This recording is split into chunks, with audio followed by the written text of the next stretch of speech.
بسم اللہ الرحمن الرحیم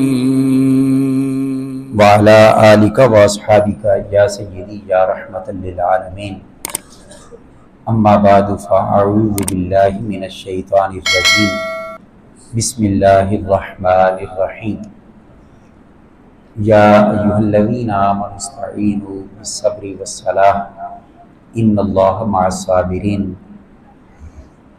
ولا تقولوا لمن يقتل في سبيل الله اموات بل احياء ولكن لا تشعرون ولنبلونكم بشيء من الخوف والجوع ونقص من الاموال والانفس والثمرات وبشر الصابرين الذين اذا اصابتهم مصيبة قالوا انا لله وانا اليه راجعون۔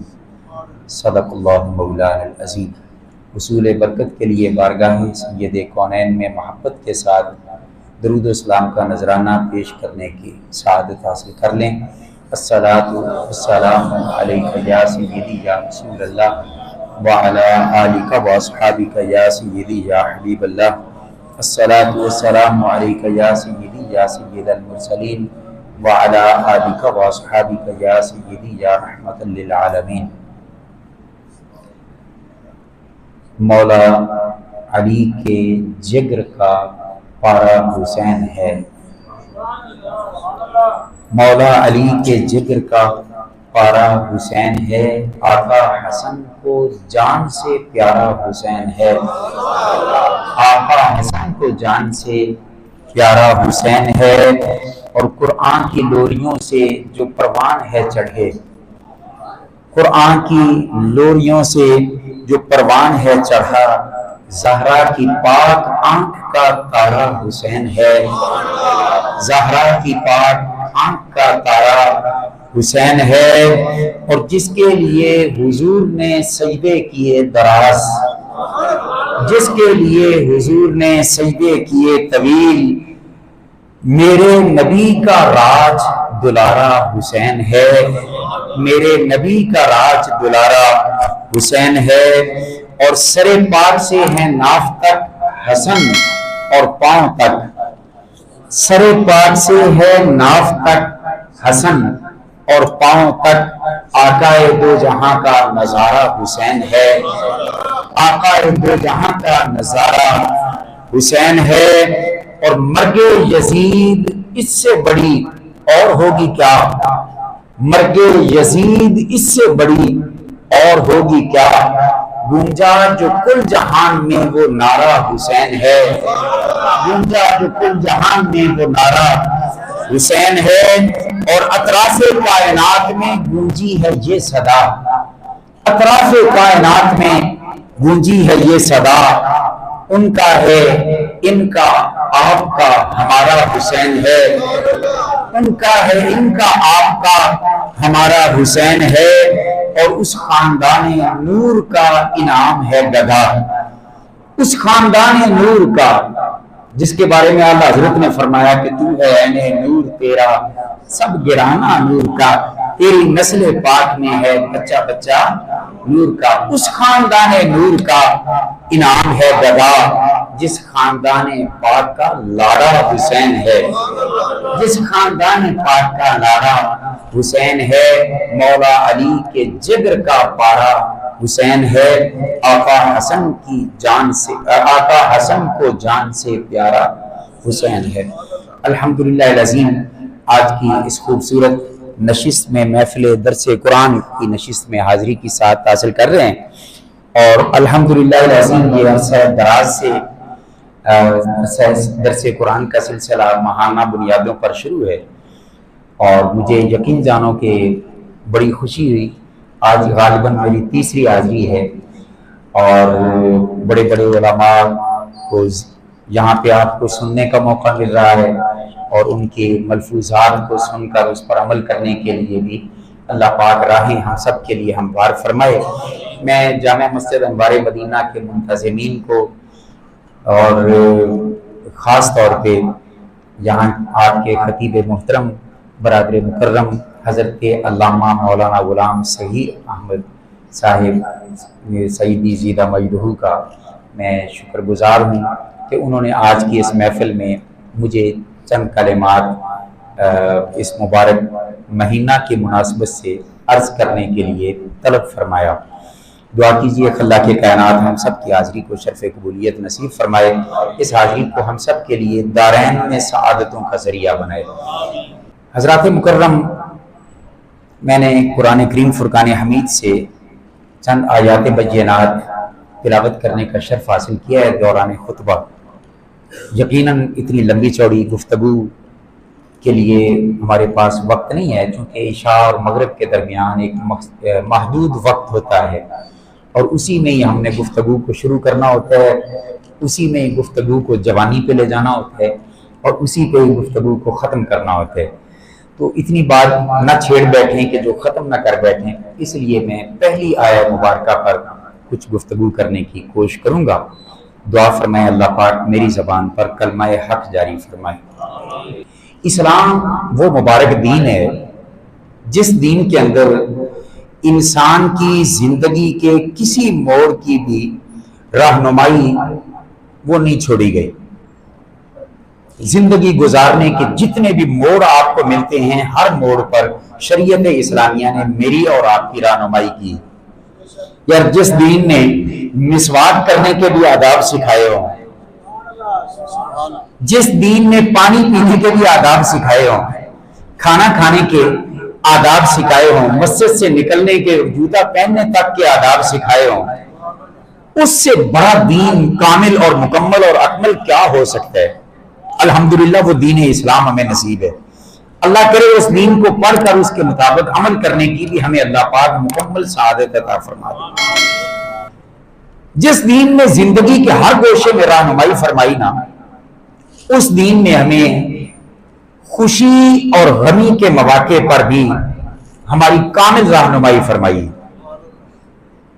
خوشی کے موقع پر شریعت نے ایک حد تک اجازت دی، مگر جہاں سے کپڑے اتارنے کا فیشن شروع ہو جائے اور میرا جسم میری مرضی کی بات آ جائے، وہاں اسلام بین لگا دیتا ہے۔ خوشی کے لیے اسلام نے منع نہیں کیا، رہنمائی کی ہے، مگر اس کے لیے کچھ حدود اور قدود کا تعین بھی شریعت اسلامیہ نے کر کے ہمارے سامنے رکھا ہے کہ بندے اس حد تک جانا ہے، اس سے آگے نہیں جانا۔ تو جس طرح خوشی کے لمحات کو گزارنے کے لیے شریعت نے ہماری رہنمائی کی ہے، اسی طرح غم، مصیبت اور پریشانی جب حد سے زیادہ آ جائے اور انسان پریشانی میں ڈوب جائے یا غم کے اندر انسان غلطان ہو جائے، تو ایسی صورت کے حال کے موقع پر بھی شریعت اسلامیہ ہمیں کامل رہنمائی عطا فرماتا ہے کہ کہاں تک جا کے تم نے رک جانا ہے، کیونکہ مصیبتیں کاٹنے والا وہ میرا اللہ ہے، تکلیفیں دور کرنے والا وہ میرا اللہ ہے۔ آج یہی وجہ ہے، آپ دیکھتے ہوں گے کہ نوجوانوں کے اندر خودکشی کی شرح تیزی سے بڑھتی چلی جا رہی ہے۔ اس کی وجہ یہ ہے کہ ہم لوگ شریعت سے جتنا دور ہوتے جا رہے ہیں اور اپنے بچوں کو جتنا دور کرتے جا رہے ہیں، اتنی بے راہ روی کا شکار ہو رہی ہے ہماری آنے والی اولاد۔ اگر انہیں یہ پڑھایا ہوتا کہ دکھ کی صورت میں تم نے کیا کرنا ہے، تو میرا خیال ہے وہ اس نوبت تک نہ پہنچتے کہ وہ اپنے آپ کو مارنے پہ تل جاتے۔ آپ دیکھیں کہ ایک جوان اگر خودکشی کرتا ہے پریشانیوں سے گھبرا کے، تو اس جوان سے میں صرف اتنا پوچھتا ہوں کہ جوان، یہ چند دن کی زندگی جس میں خوشیاں بھی عارضی ہیں، جس میں پریشانیاں بھی عارضی ہیں، ان عارضی پریشانیوں سے بچنے کے لیے اپنے آپ کو موت کے منہ میں ڈالنے، اور یہ بھی ذہن میں رکھیں کہ یہ میرے اندر آپ کے اندر جو جان ہے، یہ میری آپ کی شے نہیں ہے، میرے رب کی طرف سے امانت ہے۔ اس امانت میں پھر کبھی خیانت نہ کرتے۔ اگر یہ ذہن میں ہوتا کیا ہے، چند دن کی زندگی کی پریشانیوں سے پریشان ہو کر خودکشی کر بیٹھتے ہیں، مگر اگلا پتہ کوئی نہیں۔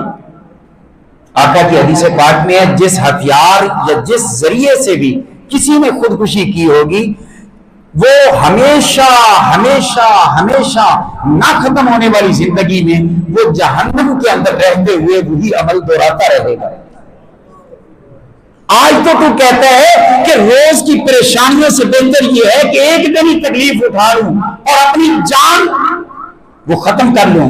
مگر اے جوان ذرا آگے کا سوچ. یہ دنیا تو 50 سال 60 سال 70 سال پریشانیوں کے بعد ختم ہو جانی ہی ہے. مگر جو آگے کی بات ہے اس میں تو 3 تاکیدیں آقا نے کی ہیں. خالدین مخلدین فیہا ابدا. 4 تاکیدیں کی ہیں کہ وہ تو ہمیشہ کے عذاب بھگتنا پڑے گا. تو یہ چونکہ جوانوں کے لیے میں نے بطور خاص یہ کچھ بات کرنا چاہی, میں نے کر دی. اسلام نے ہمیں غم کے اور پریشانی کے آنے پر اسلام نے ہمیں کچھ نصیحتیں کی ہیں اور کچھ حد بندیاں کی ہیں کہ کہاں تک آپ نے کرنا ہے. فرمایا یا ایھا الذین آمنوا, اے ایمان والو. تو یہ بات اللہ پاک کن سے کر رہا ہے؟ ایمان والوں سے. یہ خطاب کن سے ہے؟ یا ایھا الکافرون نہیں, یا ایھا المنافقون نہیں, یا ایھا الناس بھی نہیں کہا. قربان جائیں اللہ پاک کتنا مہربان ہے اپنے محبوب کے غلاموں پر کہ وہ جب کوئی بہتری کی ہدایت دینا چاہتا ہے تو اس میں خطاب بھی اپنے محبوب کے غلاموں کو کرتے ہیں کہ اے ایمان والو. اب یہاں 1 سیکنڈ کے لیے رکتے ہوئے میں آپ سے پوچھنا چاہوں گا کہ حضرت نے میری گفتگو کے لیے اعلان کیا کہ آج درس قرآن کی نشست میں بیان محمد انعام اللہ اشرفی کرے گا. انہوں نے جن کو کہا صاف ظاہر ہے آگے والا کام تو انہوں نے کرنا ہے. میں آ کے بیٹھ گیا, جو اللہ رسول نے توفیق دی ہے اس کے مطابق میں بات کرنے لگا. آدھا گھنٹہ گفتگو سننے کے بعد کوئی شخص اگر اباسی لیتے ہوئے اور تھوڑی سی اکڑاہٹ لیتے ہوئے ساتھ والے سے پوچھے کہ یار خطاب کون کر رہے ہو, اس کو ہر کوئی کہے گا کہ آپ اس وقت نہیں تھے جب ان کا اعلان کیا گیا. وہ کہے کہ تھا تو صحیح. تو انہوں نے کہا جنہیں کہا گیا ہے وہی ہے نا, کوئی اور تو نہیں آ سکتا. ایسا تو نہیں ہو سکتا کہ خطاب کی دعوت حضرت کو دی جائے اور بیٹھ جائے کوئی اور. مثال دی ہے, سادہ ذہن میں مسئلہ بیٹھ جائے. اللہ پاک نے یہ خطاب فرمایا ہے ایمان والوں سے حکم دیا جائے ایمان والوں کو. اس کا مطلب کیا ہوا کہ یہ جو حکم اللہ پاک عطا فرما رہا ہے اس حکم کی تعمیل بھی کرنی ہے تو صرف ایمان والوں نے کرنی ہے. کوئی بے ایمان کا گمراہ اس کی تعمیل نہیں کرے گا. اس میں حکم کی تعمیل وہ ایمان والا کرے گا. وہ حکم کیا ہے؟ اللہ پاک نے فرمایا استعینوا بالصبر والصلاۃ.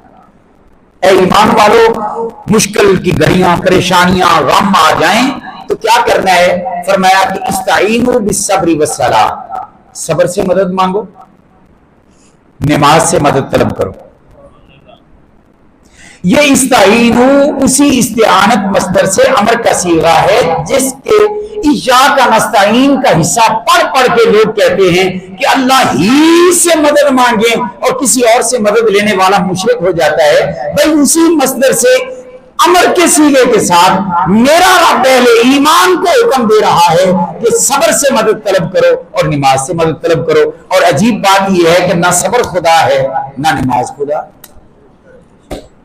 دونوں اللہ کی عبادتیں ہیں نا.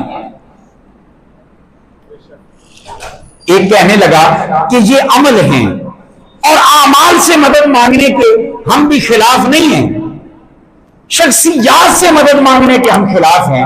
تو میں نے کہا مجھے یہ بتاؤ کہ عمل کا وجود عامل کے بغیر ہوتا کہاں ہے؟ عامل ہوگا تو عمل ہوگا نا. بھائی ایک صابر ہے تو صبر ہوگا نا, صابر نہیں تو صبر کیسے؟ ایک نمازی ہے تو نماز کا وجود قائم ہوگا نا, اور اگر نمازی ہی نہیں تو نماز کہاں سے لائیں گے؟ تو کہنے لگا پھر میں نے کہا اس کا مطلب یہ ہے کہ میرا رب فرماتا ہے مشکل گھڑیاں لمحات آ جائیں صبر اور نماز سے مدد طلب کرو. تو جب صبر سے مدد جائز ہے تو پھر صابر سے مدد بھی جائز ہے. جب نماز سے مدد جائز ہے تو پھر نمازی سے مدد مانگنا بھی جائز ہے. اللہ پاک نے آرڈر دے دیا. اب کیا کرنا ہے اہل ایمان نے؟ جب کبھی کوئی مشکل مصیبت غم کے لمحات آئیں تو وہ صبر کریں, نماز پڑھیں. 2 کام. اچھا حکم 2 کاموں کا ہے نا, صبر اور نماز.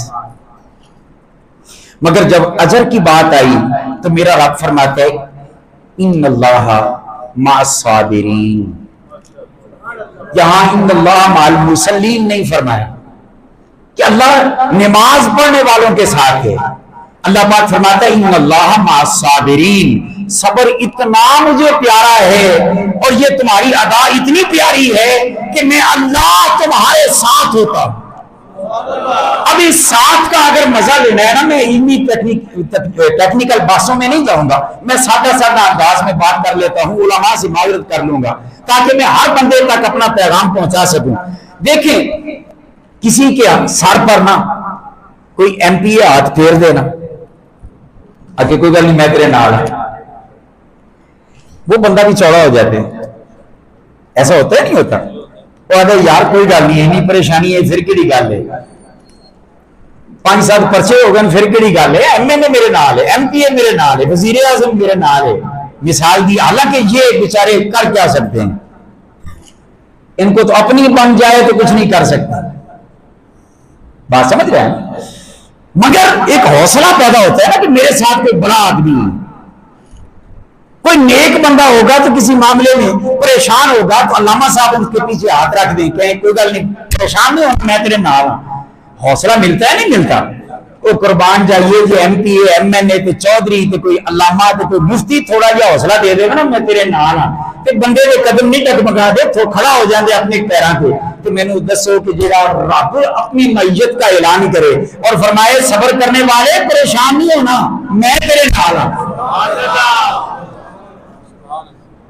اب ایمان سے بتائیں کہ اس کی مشکلات ٹلیں گی یا نہیں ٹلیں گی؟ تو اللہ پاک نے ہمیں صبر کا آرڈر دیا، نماز کا. میں تھوڑا سا آگے جا کے پھر پیچھے آتا ہوں. اگلی آیہ مبارکہ کو میں چھوڑ رہا ہوں، اس سے اگلی آیہ مبارکہ کو بھی میں چھوڑ رہا ہوں، مگر اس کے اینڈ سے پھر بات شروع کرتے ہیں. کیا صبر ہوتا کیا ہے؟ یہ بھی تو اگر اتنی بات ہوتی استعینوا بالصبر تو ہر مولوی نے اپنا اپنے طریقے نال صبر سمجھانا سی. ہمارے یہاں پرابلم یہی ہے، میں ایک بات جملہ کہہ کر آگے گزر جاتا ہوں. ایک طرف ہو مولوی کا بیان، میں کسی بد مذہب کی بات نہیں کر رہا، اہل سنت کے کسی مولوی کا بیان کیوں نہ ہو. میں کسی جاہل کی بات نہیں کر رہا، کسی علامہ زمان کا بیان کیوں نہ ہو. میں کسی گناہگار کی بات نہیں کر رہا، کسی متقی اور پرہیزگار عالم دین اور عالم ربانی کا بیان کیوں نہ آ جائے. اس کے مقابلے میں قرآن کریم کی ہدایات آ جائیں. رب کعبہ کی قسم کسی عالم کے بیان کو نہیں ماننا، ہم نے اللہ کے قرآن کو ماننا ہے. انجینئر بیچارے میں حیثیت ہی پھر کوئی بات سمجھ رہے ہیں؟ یعنی پر صاحب تقویٰ، صاحب علم، صاحب زہد ورع بھی کیوں نہ ہو، اگر قرآن سے اس کی بات ٹکرا رہی ہو تو اس کی ماننا بھی جائز ہے. یعنی مرزا کیسے جاہل مطلق کی بات ماننا، یہ کہاں سے آ گیا تھا؟ میں چونکہ میرے پاس اب وقت نہیں، میں ورنہ یہاں پہ رک کے میں کچھ اور باتیں عرض کرنا چاہتا تھا، میں آگے بڑھتا ہوں. صبر صرف حکم دے دیا گیا تو ہر کوئی اپنی اپنی عقل سے سوچتا. کسی نے کہنا تھا کہ صبر یہ ہے کہ آقا حسین کی شہادت کا موقع ہے تو اپنے کپڑے اتار لو، سینے پیٹنے شروع کر دو. کسی نے کہنا تھا یوں کرو، کسی نے کہنا تھا یوں کرو. آئیں اللہ کے قرآن سے پوچھ لیتے ہیں کہ باری تعالیٰ صبر کیا ہوتا ہے. بات سمجھ رہے ہیں نا؟ اللہ پاک ارشاد فرماتے ہیں اس سے آگے ایک آیت چھوڑ کر دوسری آیت کے اینڈ پہ فرمایا بشر الصابرین، پیارے حبیب آپ خوشخبری سنا دیں صبر کرنے والوں. اب اللہ پاک خود بیان کر رہا ہے کہ صبر کرنے والوں کی حالت اور کیفیت کیا ہوتی ہے کہ جس عمل کو صبر کہا جا سکے. آنکھوں میں آنسو آنا یہ صبر کے منافی نہیں ہے، مگر اس سے آگے کچھ لوگ بڑھ جاتے ہیں، کوئی اپنے آپ کو مارنے لگ جاتے ہیں، کپڑے پھاڑنے لگ جاتے ہیں، بال نوچنے لگ جاتے ہیں. میرے رب کریم نے ہمیں ہدایت دی کہ صبر ہوتا کیا ہے. فرمایا الذین اذا اصابتهم مصیبہ، صبر کرنے والے وہ لوگ ہیں کہ جن کو جب کوئی مصیبت، کوئی دکھ، کوئی تکلیف پہنچے تو وہ ہائے نہیں کرتے، جزا فضا نہیں کرتے.